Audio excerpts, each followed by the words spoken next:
Salut tout le monde, c'est Don. Ça faisait un petit moment que j'avais pas fait de vidéo, alors je me suis dit, il était temps, plus que temps même, d'en faire une autre. Et du coup, je vous ai posté sur la page Facebook de l'EDH savoir quel général vous vouliez que je monte. Et du coup, vous avez voté ensemble, et vous avez été nombreux, et ça, merci pour ça. Vous avez voté pour Alécha. Donc on va regarder ensemble comment on peut monter un beau petit Alécha.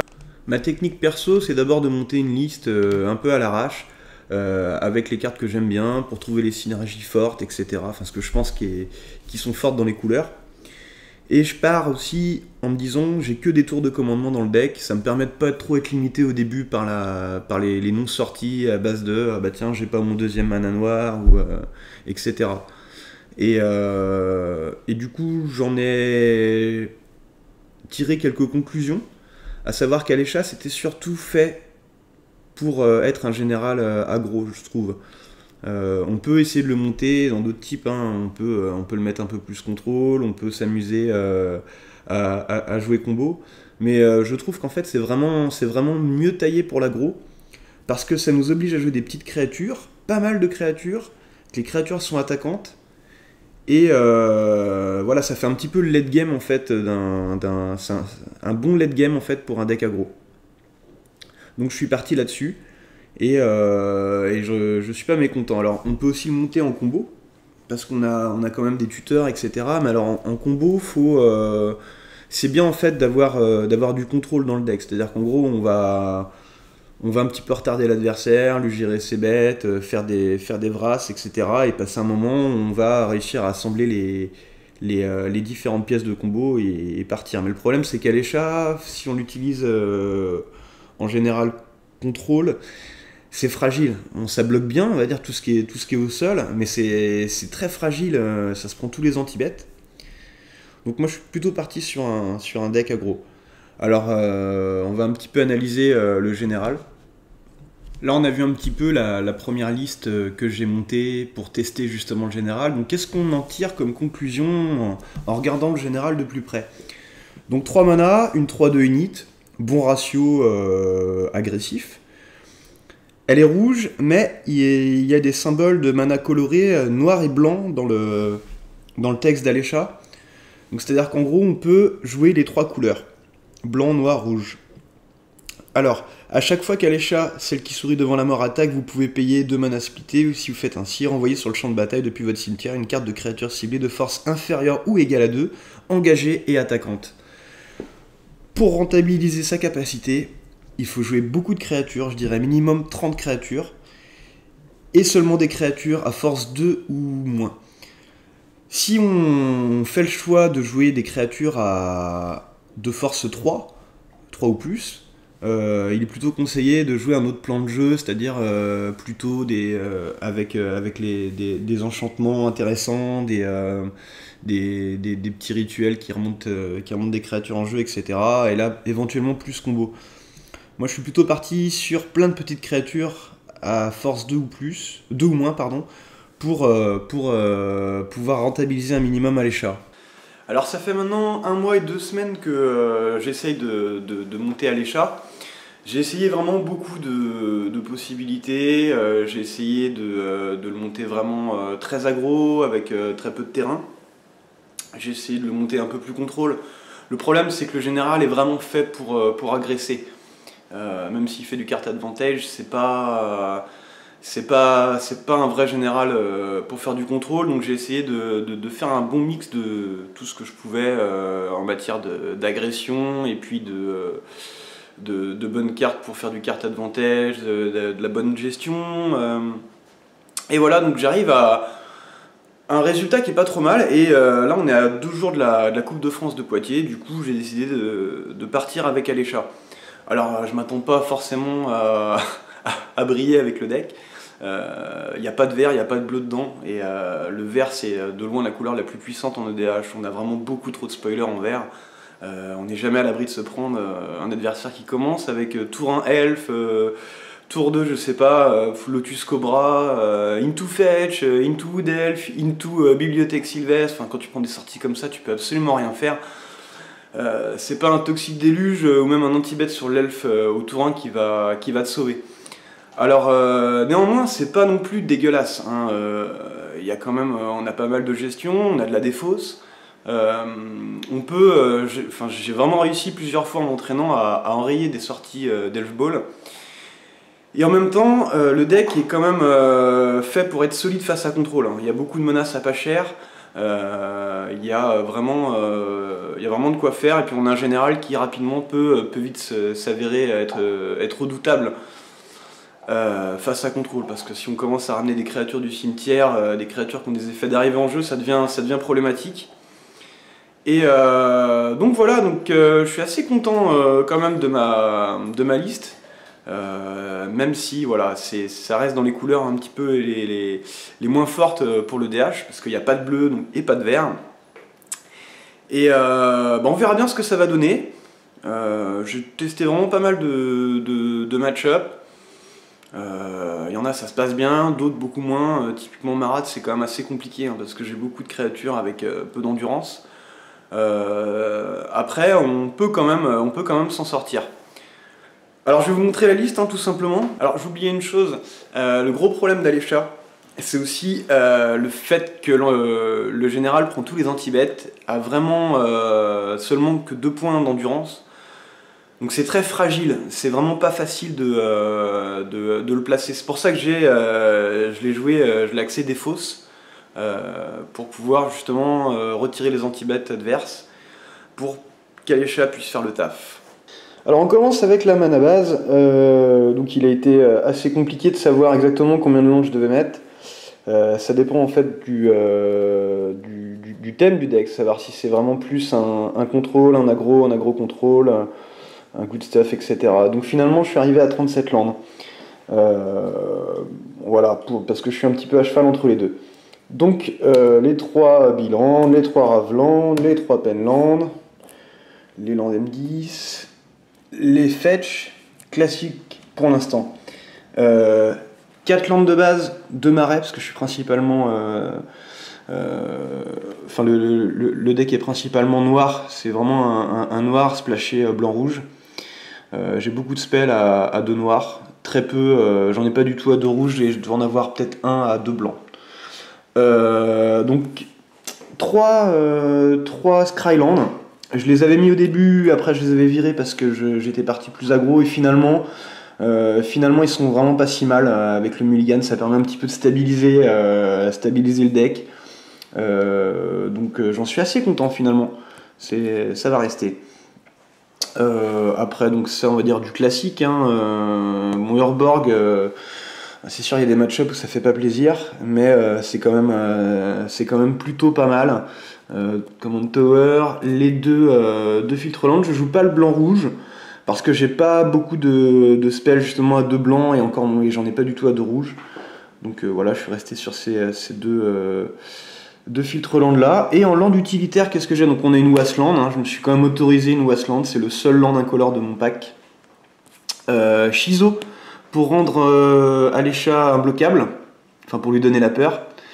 Dalle de Trocker, pour lutter face à Guédon, ou c'est bien aussi quand on joue notre Breads. Enfin vous verrez, je joue une Breads dans le pack, donc c'est pas si mal.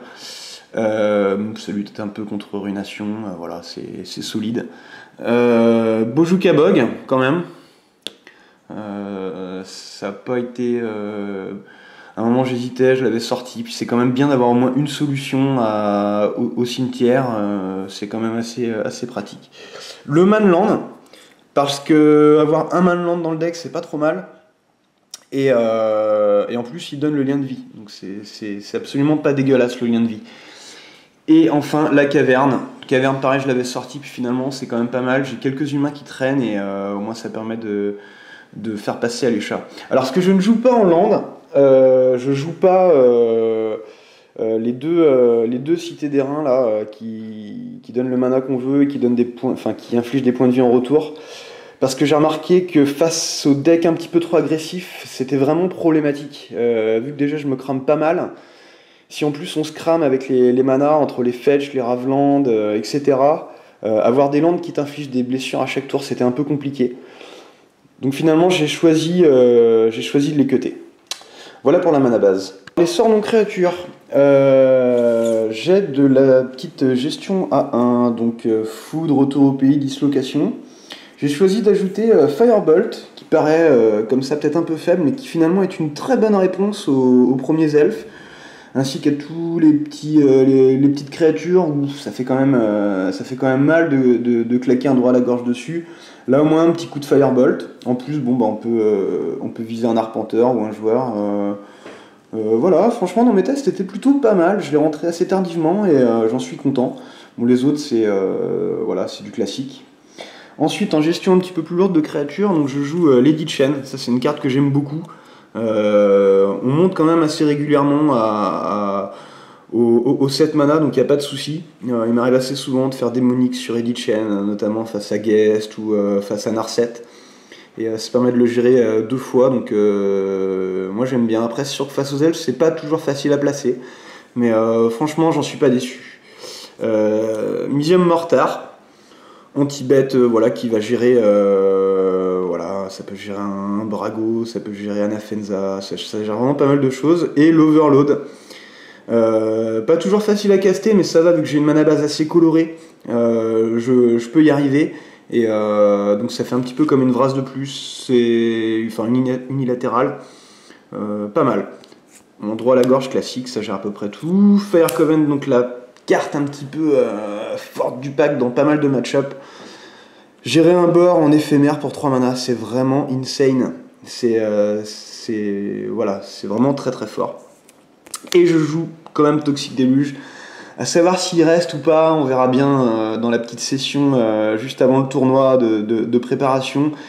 Mais ça permet quand même, quand on voit un Elf Ball s'enflammer, on peut au moins le reset un petit peu, reset son board. C'est une carte très redoutée, une carte redoutable, donc pourquoi s'en priver? Bien qu'on joue quand même beaucoup de créatures, des fois voilà, ça permet de sauver un petit peu un faux départ, donc j'ai choisi de la jouer quand même. Seulement 2 équipements, donc j'ai testé beaucoup de choses, j'ai testé jusqu'à bas de crâne, j'ai testé les épées. Le problème des épées, c'est que par exemple si on se retrouve avec juste le général, ce qui peut arriver, notre Alécha, entre équiper une Sofaf et utiliser la capacité du général, on ne pourra pas faire les deux. Et finalement, je trouvais ça un peu trop cher, ça me caillait souvent en main.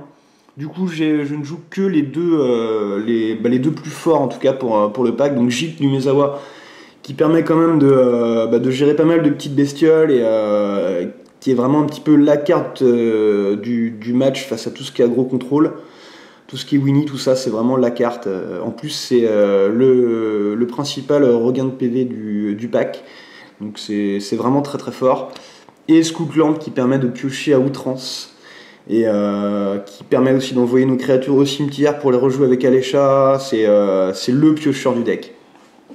Ensuite, gestion polyvalente, donc voilà le seul spell à 2 blancs de mon pack, Conceal Judgment, qui permet de gérer même les protects blanches, même tout ce qui est inciblable, ingérable, indestructible. En plus ça exile, enfin c'est vraiment une très bonne carte. Je pouvais pas m'en passer, j'ai essayé et finalement ça manquait. Vindicate, tout aussi forte parce qu'elle peut au moins gérer un land. Si on voit que l'adversaire peine un petit peu, et on peut appuyer dessus sur sa petite death et puis voilà, ça gère un petit peu tout quoi, une Vindicate. Je joue 2 désenchantements. Alors ça c'est un choix voulu. Parce qu'il y a quand même pas mal d'artefacts ou d'enchantements qui peuvent me faire mal. Je pense notamment à Winter Orb. Contrairement à ce qu'on peut penser, ça va pas du tout dans mon jeu et ça me fait vraiment bien mal. Donc j'ai au moins des solutions. Ça permet aussi un petit peu de casser les cailloux des gros deck ramp. Voilà, celui-ci en plus peut être joué en fusion, c'est-à-dire qu'on peut détruire un artefact et un enchantement. Donc des fois ça peut être sympa de le tuto sur Demonic Tutor pour vraiment retourner une game. Et 10 enchants, bon c'est classique, efficace.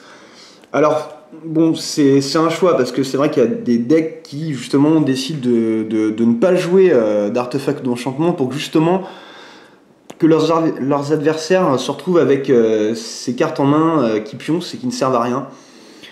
Bah c'est un choix, voilà, c'est un choix. Je préfère quand même les jouer parce qu'il y en a quand même mine d'un pas mal, genre Bibliothèque Sylvestre, des trucs comme ça, des épées, même les gîtes adverses hein, font super mal.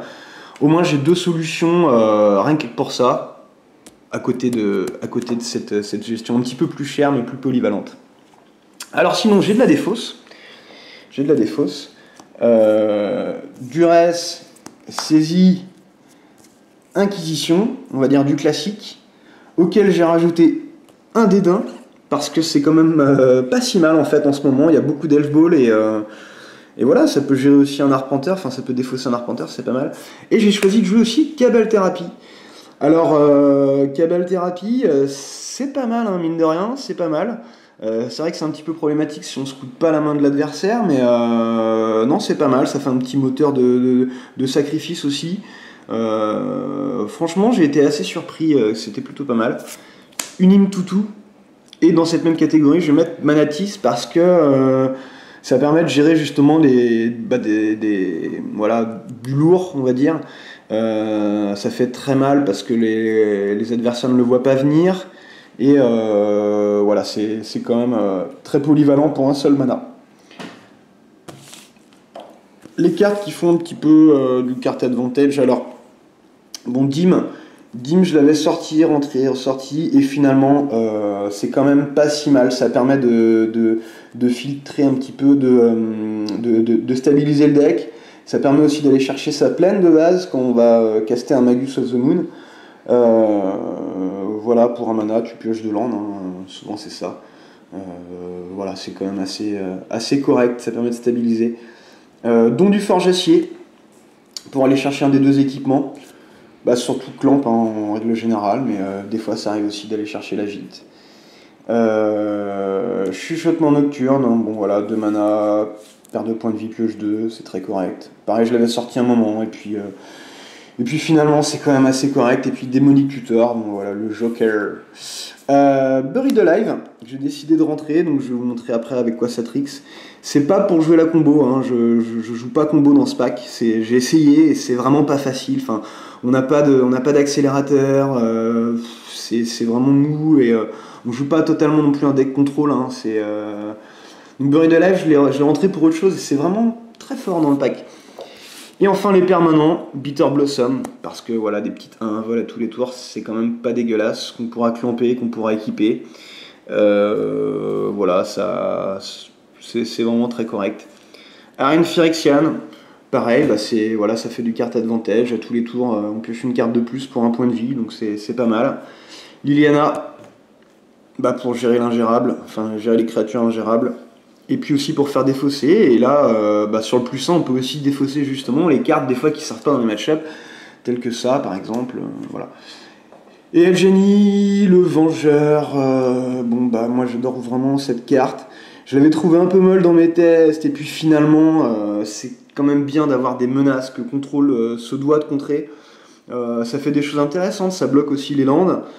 Genre bloquer un Lotus, un Gaia's Cradle ou un gros land comme le Cabal Coffer ou ce genre de choses. Ça permet aussi de bloquer, je sais pas, même un Grizzleband qui aurait attaqué, voilà, bah il se dégage plus. Ça fait pas mal de petites choses, ça bolt et ça donne aussi des points de vie. Donc pour toutes ces petits arguments, j'ai décidé de le rentrer. Les créatures, j'en joue 31, je vais vous montrer lesquelles. Donc à 1 mana, la mer des runes, classique, efficace. Le voyageur allé qui va fixer un petit peu les manas, aller chercher les solutions, genre la caverne ou la wasteland, voilà, c'est quand même assez correct. Et le Grim Lavamancer qui permet de gérer bah voilà, des petites créatures à moindre coût. Sachant que je joue quand même pas mal de spells non créatures, donc j'aurais pas trop de mal et des fetch, j'aurais pas de mal à pouvoir exiler des cartes du cimetière. Après, je joue ces 3 là, donc bah, celle-ci revient toute seule du cimetière, un mana 1-2-1. Celle-ci, pareil, un mana 1-2-1 qui revient du cimetière. Et le Buffer de Charon, qui est un des seuls moteurs de sacrifice du deck. Enfin, en créature, je crois que c'est le seul. C'est plutôt pas mal, finalement. J'en suis assez content. Hein. Souvent, il devient vite gros, il devient problématique. C'est une très bonne menace pour un mana. Ça permet aussi de renvoyer une créature au cimetière pour les ramener avec Alécha. Ouais, petite combo les deux, là, le rampeur des tons avec le boofer de charogne, c'est pas mal aussi. Ça permet de vite faire monter le boofer de charogne. Voilà, du correct, un mana. Ensuite, donc ça c'est un petit peu plus pour de la gestion. Révocateur, permet de bloquer un land, un arpenteur. Voilà, c'est très polyvalent. Ça gère directement un arpenteur. Et ça, voilà, la petite gestion de créatures, tout simplement. Donc c'est pas mal, hein, quand tu commences à attaquer avec Alécha, tu les sacrifies tout seuls, ils reviennent. L'exécration de sang, bah c'est mou, mais c'est chiant en fait, hein. Ça revient tout le temps. Avec Clamp c'est mortel, avec Brett c'est pas mal. Voilà, j'en suis pas déçu. Pareil, tu le défausses sur le plus 1 millénaire, derrière tu le rejoues. Enfin, non, franchement, c'est pas mal, c'est très correct. Les deux nains qui pètent des landes non basiques. Voilà, ça c'est un peu pute de jouer ça, mais il faut, hein. Les adversaires, eux, ils sont pas là pour faire dans la finesse, donc nous non plus. Voilà, c'est correct, c'est correct. Dans plein de match-ups, c'est un peu chiant. Face à contrôle, ça oblige à. C'est une menace à pas cher qu'il est obligé de contrer. Sauf évidemment ceux qui n'ont que des basiques, mais en règle générale, il y a toujours moyen de péter un petit land non basique. Là, ça c'est pour le plan des fausses, donc. Alors je joue ces deux-là, hein, qui sont exactement les mêmes créatures avec des noms différents. Pour 2 mana, t'as une 1-1, quand elle arrive en jeu, l'adversaire est obligé de défausser une carte. Alors ça paraît un peu mou comme ça, mais à la longue c'est vraiment très chiant. Pareil, ça se clampe, ça revient avec le général. Il y a plein de match-up où c'est vraiment très fort. Et voilà, par exemple, on a ça en main, on a une saisie, la game dure un peu, moi tu fais ta saisie, derrière bam, tu joues ça, enfin le mec il a plus de main. Non, il y a plein de cas franchement où c'est vraiment pas si mal. Donc celui-là, j'ai décidé quand même de le jouer parce qu'il est zombie, et parce qu'il voit la main de l'autre, et parce qu'il a un bon ratio. Voilà, c'est le seul que je joue un peu dans cet esprit-là. Là, je joue ces deux petites créatures, c'est en fait c'est pas cher, c'est des menaces à pas cher. Si elles touchent l'adversaire, il est obligé de se défausser. Donc c'est un petit peu... Étant donné qu'on peut pas contrer en fait avec Alécha, on peut gérer évidemment des permanents, mais des fois il y a des sorts qui nous dévastent en fait, qui nous tuent complètement. Et ça permet au moins la défausse de pas se prendre tout ça. Et non, celle-ci à la longue, franchement, si tu les joues rapidement et que derrière tu gères les bloqueurs, là ça fait vite le taf. Et il m'est arrivé plein de fois de gagner grâce à ces créatures-là posées dès le début de partie. Enfin, après du classique, hein, tout ce qui fait du card advantage, Bob Bounet, l'abbé, il est vraiment sympa celui-là. Et les deux petites Stoneforge. Voilà, ça c'est classique, efficace, ça va chercher les équipements, ça de même. Voilà, carte advantage. À 3 mana. Donc je joue la Fury Phyrexian, c'est un petit peu... voilà, il y en a qui vont peut-être trouver ça mou, ça permet de creuser, ça permet d'avancer, c'est une 2-2. Puis voilà, avec le général, tout de suite, s'il la gère et qu'elle revient en jeu, ça fait du carte advantage, donc ça permet de creuser. J'avais testé plein d'autres trucs et finalement ça c'est quand même pas si mal. Voilà, il y a plein de fois où par exemple tu vas manquer de land et puis du coup tu vas chercher à jouer ce genre de carte pour justement tomber sur tes landes, tomber sur tes solutions. C'est correct. Spectre hypnotiseur, voilà, un petit peu comme ces deux-là, sauf que celui-ci il vole et en plus la carte on la défausse au hasard. Donc c'est quand même très correct. Et voilà, ça vole. J'ai pas beaucoup de créatures avec le vol dans le deck, donc c'est pour ça qu'il a passé le cut finalement. Le mine censeur, parce que c'est une des solutions face à tout ce qui est deck vert, qui passent leur temps à tuto, ou face aux decks, les decks combo, qui, par exemple CDC, qui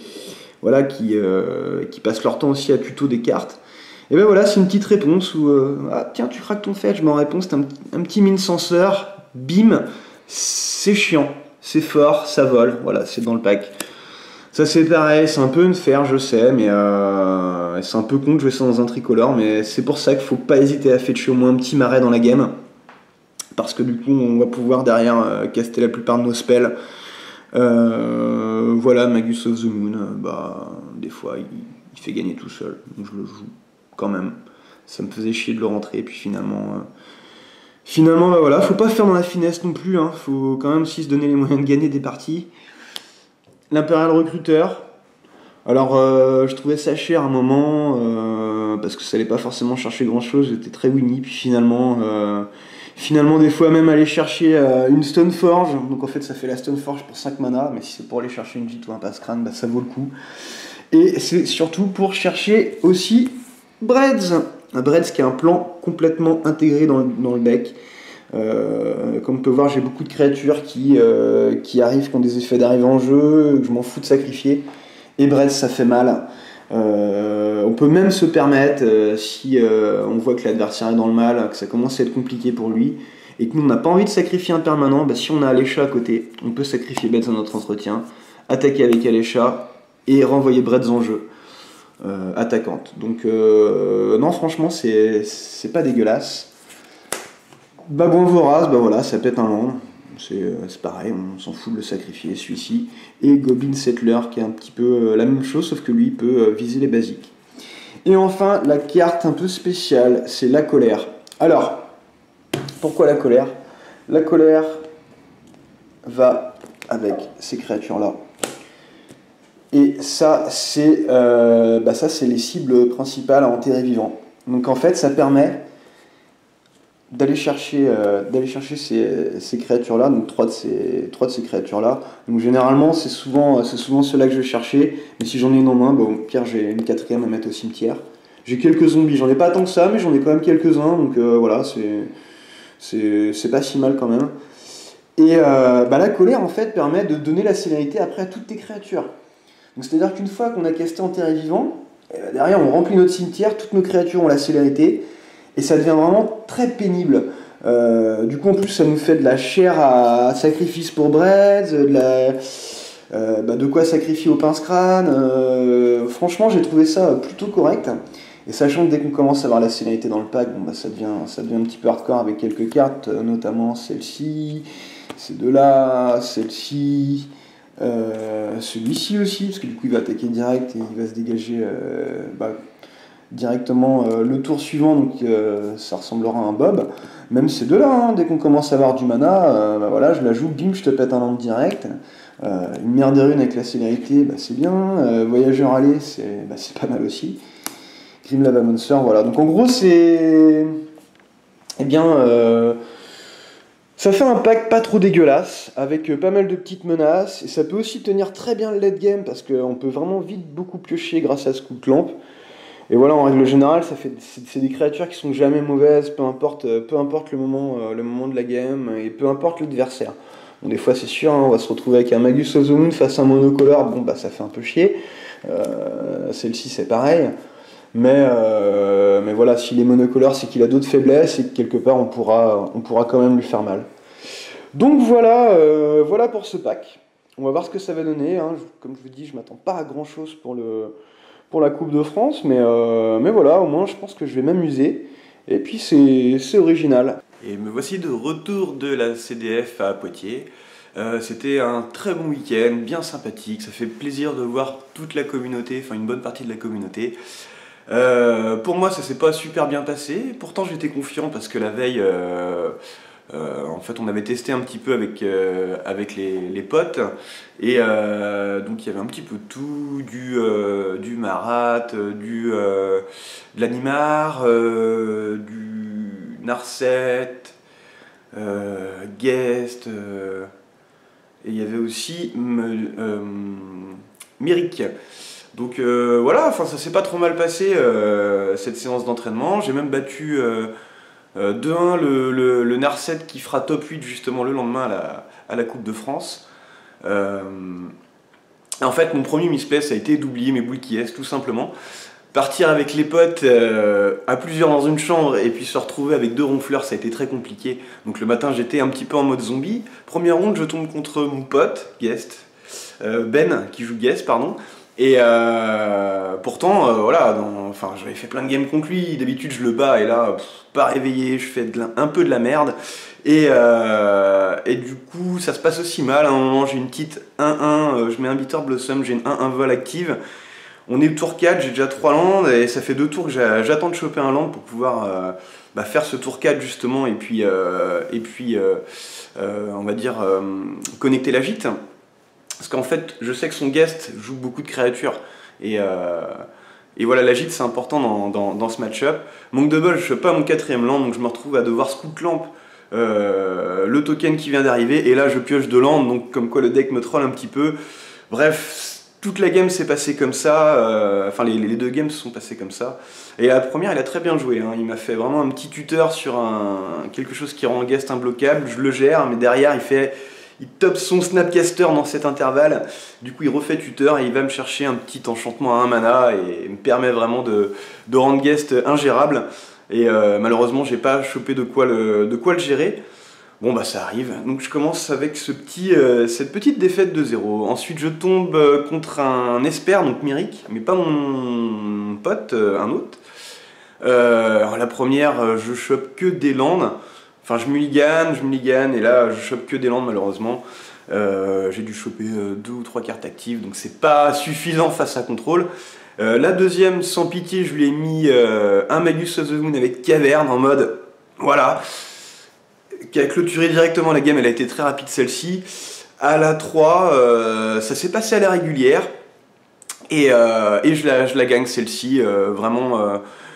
Voilà, je lui mets beaucoup de menaces qu'il doit contrer. À la fin, vraiment, il finit, il a plus non plus de cartes en main, il a plus de points de vie. Enfin, ça devient vraiment très compliqué. Et je crois que le play final, c'était donc Samiric allait se dégager pour pouvoir me faire des mind control sur mes créatures, enfin récupérer mes créatures, les voler. Et le petit voleur. Et du coup, j'avais un buffer de Sharon qui m'a justement permis d'éviter ça. Parce que si ici l'une de mes créatures, je la sacrifie, comme ça il l'a pas, Merrick reste engagé derrière. De toute manière, il était à pas beaucoup, donc je la gagne celle-ci. Derrière, je tombe contre un mono vert qui.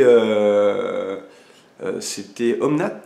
La première, donc il voit pas le jour, vraiment je le défausse, il a plus de terrain, il a plus rien, enfin vraiment ça se passe très bien. La 2, il commence avec un elfe tour 1. J'essaie de stabiliser, mais j'arrive pas, il me déborde vraiment trop, donc ça c'est vraiment le problème des elf balls quand ça commence et que ça fait elfe tour 1 et que derrière ça enchaîne bien, c'est très compliqué.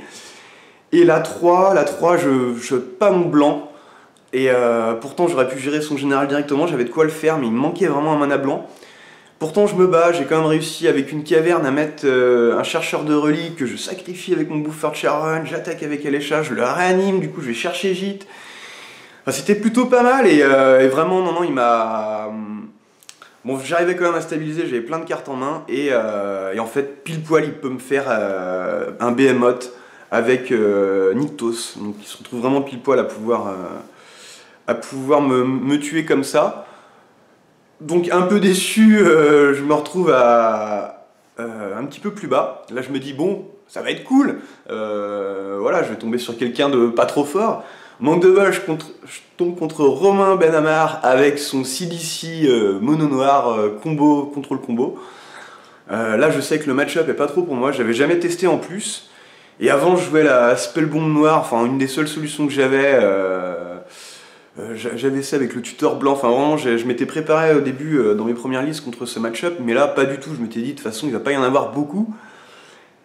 Il y en avait pas beaucoup, mais bon je tombe contre lui, contre je pense peut-être un des meilleurs joueurs de ce deck là, et là ça se passe vraiment très mal, le côté contrôle, mon deck arrive à le surmonter, par contre combo ça devient très compliqué quoi. Et du coup bon bah voilà, je me fais défoncé 2-0. Pourtant voilà, j'ai essayé quand même, mais je me prends un Nim Tutorak à un moment qui me fait vraiment trop mal sur mes 2 seules cartes actives voilà, qui étaient bonnes dans ce match-up là. Et rapidement tu te retrouves avec de la dope contre lui, hein. Il joue pas de permanent, il joue vraiment pas de créature, donc voilà, c'était pas terrible. Derrière j'ai droppé parce que j'étais un peu fatigué. Bon voilà, je me suis quand même bien amusé. Voilà, le principal c'est que j'ai quand même réussi à gagner quelques games durant ce week-end. Malheureusement qu'une seule en tournoi, mais bon, c'est pas grave. En tout cas, le deck est pas trop mal quand même, je suis assez content, mais clairement, les couleurs c'est vraiment dur. Le problème c'est que tu te retrouves avec un général qui vaut 3 mana, c'est assez cher si tu veux faire de l'aggro. Il a que 2 en endurance, donc il se prend tous les pyroclasmes du monde. Le problème aussi, c'est qu'on est en tricolore, donc on peut se retrouver avec les défauts des tricolores, c'est-à-dire les color death en plus des deaths et des fulls. Et ça peut sortir à l'envers comme n'importe quel aggro, ou des fois tu peux te faire déchirer. Mais là, il est quand même assez stable, donc ça va. J'arrivais quand même à faire des choses, mais bon, tous ces petits défauts en tournoi, ça passe pas quand tu te retrouves face à des decks verts ou bleus qui ont vraiment des cartes beaucoup plus fortes tout le temps. Tu peux lutter si tu connais bien les match-ups, ça se passe pas trop mal au niveau de tes pioches. Par contre, si tu commences à choper vraiment que les cartes qui sont pas bonnes dans le match-up, ça devient très compliqué. Donc c'est pas un deck que je recommande pour les gros tournois. Par contre, clairement, sur un petit tournoi dans un metagame local, ça peut complètement tout dominer. Voilà, enfin, il suffit de bien axer son jeu et voilà, on peut vraiment le mettre un peu plus combo, un peu plus contrôle, anti-edgeball, on peut vraiment tout faire, mais pas, on peut tout faire dans un seul style. Si vraiment on choisit chacun de se dire, allez, moi je veux pas qu'Edgeball passe, on peut faire un Alécha qui défonce Edgeball, ça y a pas de souci. Si on se dit autour de moi il y a que des contrôles, on peut faire un Alécha qui est très fort face à contrôle. Par contre, on peut pas faire un Alécha qui est vraiment très fort contre les deux. Moi j'ai essayé de faire un mix qui se battait vraiment bien, quoi. Mais clairement, tu peux quand même, tu peux complètement te faire déborder. Tu peux quand même, ça peut quand même mal se passer. Donc voilà. Bon, maintenant, il n'y a plus qu'à attendre qu'il nous sorte vraiment un vrai général dans ses couleurs, c'est-à-dire vraiment quelque chose de soit un petit peu plus solide, ou soit moins cher et plus agressif. Ça serait vraiment pas mal. On verra. Maintenant, on a le temps. Hein. Ils vont nous en sortir d'autres. Il n'y a pas de souci. Voilà, voilà, en tout cas, merci beaucoup d'avoir regardé cette vidéo. Et on est rendu à 400 fans sur le DHO et ça j'en suis super content parce que voilà, j'ai pas mis un seul euro pour faire de la pub. J'ai tous ces feux au bouche à oreille. À la base, le DH c'est pas non plus le format le plus connu du monde. Et pourtant ça se développe et voilà, rien qu'avec le DHO 400 fans, en tout cas je suis super content. Merci à tous. J'en referai d'autres. Par contre, clairement, peut-être que je prendrai pas, si vous me trollez à me mettre un pack où il n'y a pas de bleu, pas de vert, clairement, j'irai pas à la Coupe de France avec ce pack-là. Après, c'est moi hein, qui ai voulu le faire, vous m'avez obligé en rien, il n'y a pas de souci. Mais en tout cas, c'était une très bonne expérience. Mais malheureusement, voilà, je suis un petit peu déçu quand même, parce que ça fait depuis un mois et demi que je suis dessus, et voilà, j'ai pas réussi à créer l'exploit. Bon bah tant pis. Merci beaucoup, et à bientôt. Salut.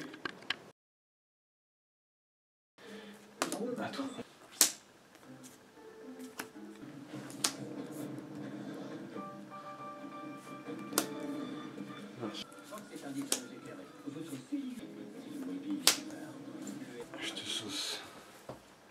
Je vais faire chier un rouge et je mets un ça. J'espère que ça te fait chier un peu. Ouais, je prends 4.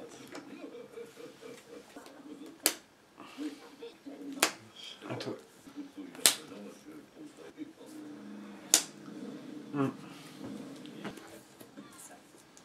Ouais, je prends ça. Je pêche 2. Plante. Je leur clampe.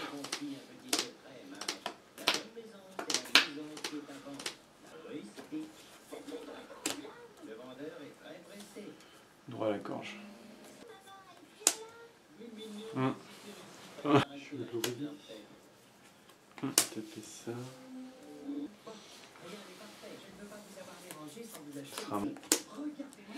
Je vais déclarer une phase d'attaque. Marche.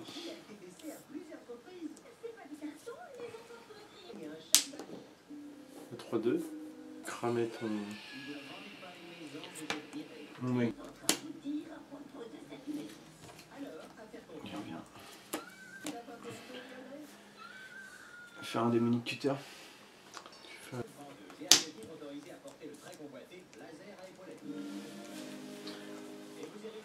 Une Tuturak. Garuk et Dim de mana. Je vais repiocher 2. Fin de tour. J'ai fait un. Ouais.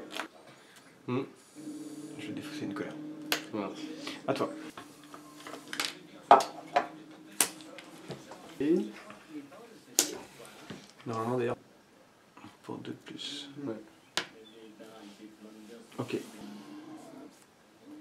Ah oui, donc je lance d'abord. Est-ce que...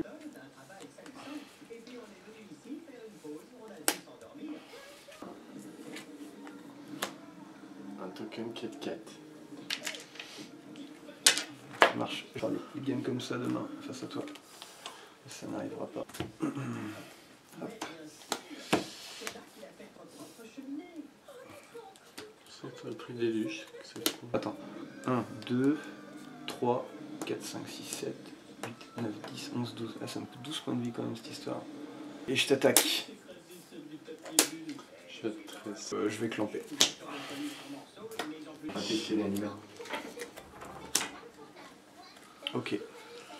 Été aussi ça. Face au bras, c'est un tour trop tard, dommage. Westland. Ah, 3 mana, je mets mon G. Non, il vaut 5. 5. Putain, je vais faire d'abord ça. Bam. Et boum. Je remets mon général.